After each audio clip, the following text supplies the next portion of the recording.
আমি উপস্থিত আছো দৰাবিলৰ কাষতে এটা বৃহৎ অঞ্চল গোচৰণীয়া পথাৰ দৰাবিল আৰু গোচৰণীয়া পথাৰ লগতে লাগি আছে আৰু আপোনালোকে দেখিব এই অঞ্চলটোত গোচৰণীয়া পথাৰ যে দৰাবিলৰ লগত লগ লাগি আছে এই অঞ্চলটোত যদি আপোনালোকে চাই ইয়াত হাজাৰ হাজাৰ গৰু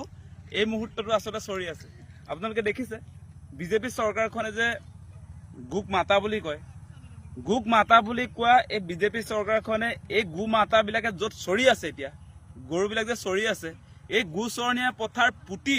ইয়াত যিবিলাক ঘাঁহ সেইবিলাক নাইকিয়া কৰি ইয়াত বিল্ডিং উঠাম বুলি কৈছে মানে সেইটোতকে দুৰ্ভাগ্যজনক কথা কিবা থাকিব পাৰে নেকি এফালেদি তেওঁলোকে কয় যে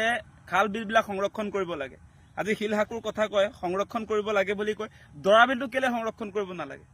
মুখ্যমন্ত্ৰী ডাঙৰে নিজে স্ববিৰোধী হয় নে নহয় এফালেদি আপুনি সংৰক্ষণৰ কথা ক'ব খাল বিলবিলাক এফালেদি আপোনালোকে ক'ব যে ইয়াত ইণ্ডাষ্ট্ৰিয়েল এটা বিপ্লৱ হ'ব লাগে লজিষ্টিক পাৰ্ক হ'ব লাগে এতিয়া লজিষ্টিক পাৰ্ক হ'বলৈ যাওঁতে এতিয়া আপুনি এই প্ৰাকৃতিক পৰিৱেশটো ধ্বংস কৰি দিব নেকি ইয়াত যে আপোনাৰ দৰাবিল আছে এই দৰাবিলখন আপোনালোকে দেখিছে এই বিলখনৰ লগত প্ৰায় 10,000 মানুহ জড়িত হৈ আছে ইয়াত আপোনালোকে দেখিব যে ইয়াত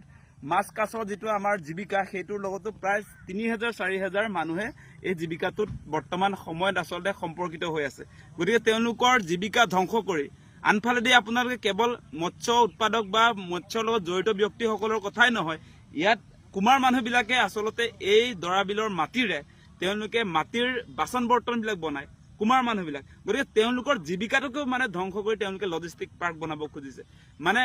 ডেভেলপমেণ্টৰ নামত প্ৰকৃতি ধ্বংসৰ যিটো অভিযান সেই অভিযানটো কোনো কাৰণতে দৰাবিলবাসী ৰাইজে সমৰ্থন কৰা নাই সেইকাৰণে আজিৰ দিনটোত আপোনালোকে দেখিব ইয়াতে আপোনাৰ ৰাজহুৱা সভা হৈছিলে আৰু আমাক নিমন্ত্ৰণ জনাইছিলে আমিও এটা কথাই ক'ম যে বৃহৎ বনিয়াৰ স্বাৰ্থত বৃহৎ পুঁজিপতিৰ স্বাৰ্থত আজি আদানী আম্বানীৰ স্বাৰ্থত কলিকতাৰ কোম্পানীৰ স্বাৰ্থত দৰাবিল কোনো কাৰণতে আচলতে লজিষ্টিক পাৰ্ক বনাবলৈ দিয়া নহয় সেই প্ৰস্তাৱ আজি গ্ৰহণ কৰা হৈছে আৰু আপোনালোকে এটা কথা নিশ্চয় দেখিব যে এই বিজেপি চৰকাৰখনে এফালৰ পৰা অসমৰ মাটি বনিয়াবিলাকক দিছে আজি এটকা দৰত আপোনাৰ আদানীক মাটি গতাইছে অসমৰ পথাৰত আদানীয়ে বোলে আপোনাৰ পাৱাৰ জেনেৰেট কৰিব আৰু সেই এটকাৰ দৰত যি এবিঘা মাটি ক্ৰয় কৰিব আৰু তেওঁলোকে পাৱাৰটো বিক্ৰী কৰিব অসমত আটাইতকৈ বেছি টকাত গতিকে আপোনালোকে এই অভিযানটো চাব এই অভিযানটোৰ মূল কথাটো হৈছে মুখ্যমন্ত্ৰী হিমন্ত বিশ্ব শৰ্মাই এফালেদি আদানী আম্বানীক অসমৰ মাটি তুলি দিব আনফালেদি তেওঁৰ সতীৰ্থ মন্ত্ৰী বিধায়ক আৰু তেওঁ নিজে আৰু তেওঁৰ পত্নীটো মাটি খাইতি তেওঁলোকে নিজে মাটি সম্পত্তি গোটাব গতিকে এই অভিযানটো আমাক নালাগে দৰাবিলৰ পৰা সেই প্ৰস্তাৱে গৈছে আজি যে মুখ্যমন্ত্ৰীয়ে এই মাটি খোৱা অসমৰ থলুৱা মানুহৰ মাটি হস্তগত